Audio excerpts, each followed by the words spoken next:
Every democracy goes through periodic bouts of election fever. And in the rhetoric of political parties, three words keep popping up: the economy, business, and jobs. The word brand rarely does.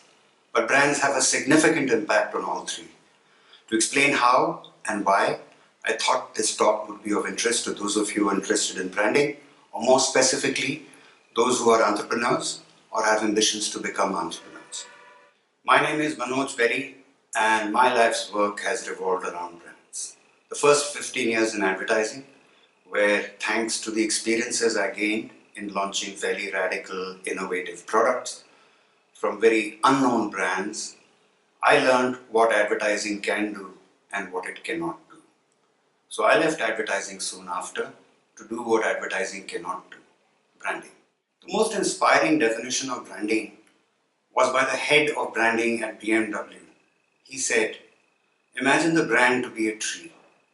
Branding is about growing the tree, not about manipulating its shadows." Manipulating shadows is a reference to the entire business of imagery, be it through advertising, logo design, brand name generation, event management, media relations, public relations, etc. And growing the tree refers to growing the business of the brand, be it the top line, the bottom line, or the user base. So let's take this metaphor forward and try and understand how the most famous tree in the world was grown, the apple tree. The most fertile seed to grow the apple tree was sown in 1979. It was a product, a personal computer called Lisa. Lisa was the seed to grow the apple tree when it needed the right soil.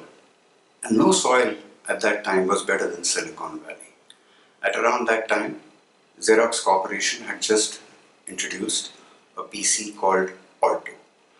The outstanding feature of the Alto was its graphic user interface and a mouse with which one did not need to learn what is called the command line interface, keep typing on a keyboard for each of those commands to do even a simple thing like write a letter.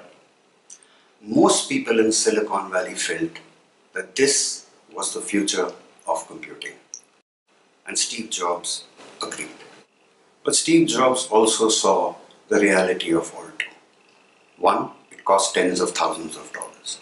And possibly because of that, only 2,000 were produced, of which 1,000 were, within quotes, sold to Xerox's own Palo Alto Research Center, another 500 to various universities, and 500 elsewhere. Now, if 1,500 users of Alto were possibly technologists who understood hardware, who understood software, everything to keep the computer running, well, then it wasn't really a personal computer as Silicon Valley called it. And Steve Jobs knew that the word personal required a dramatic shift from what Alto was. He felt a personal computer should be easy to use. So hardware and software integrated so that if the consumer ever had a problem, he just needed one window for a solution to all his problems.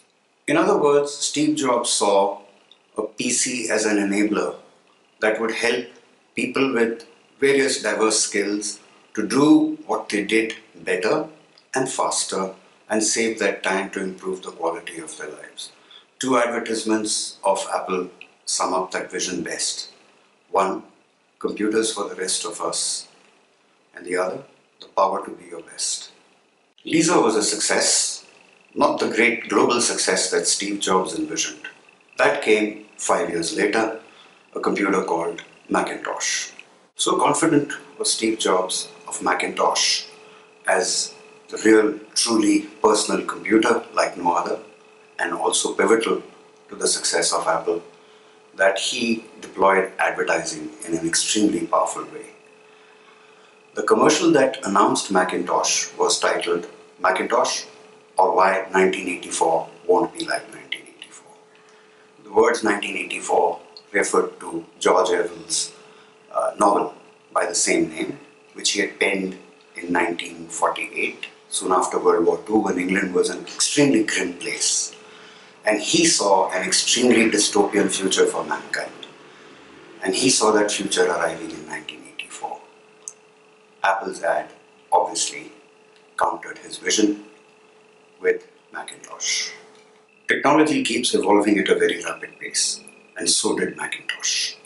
It spawned a huge line of successors, some of them personal computers, along which he also changed the name Macintosh to just Mac, and it spawned things like the iMac, the I prefix standing for possibly intelligence, then laptops, followed soon after by iPod, and then in 2007, iPhone. So Apple's, within quotes, brand campaign was actually a series of outstanding products. Advertisement was used only to announce the launch of these products. Since the launch of the iPhone in 2007, 12 years later, if we look at the growth in Apple's revenues, we will also notice that its expenditure on advertising has dropped substantially. Part of the reason, of course, was the emergence of the internet and of social media, whereby people who use these computers communicate their happiness or their disappointment with a product. I began this talk by saying that brands have an extremely impactful role on economies, on businesses, and jobs. In 2011, a few slides that were then published by mbaonline.com reflect this fact. And the last point in the slides says that Apple's cash reserves are enough to pay off the debt of 8 countries in Europe. Worth thinking about, huh? So please do mention in the comment section below what you found interesting, your suggestions if any, and do remember to press the like button. That's all for this episode. Hope to see you again. Have a good day.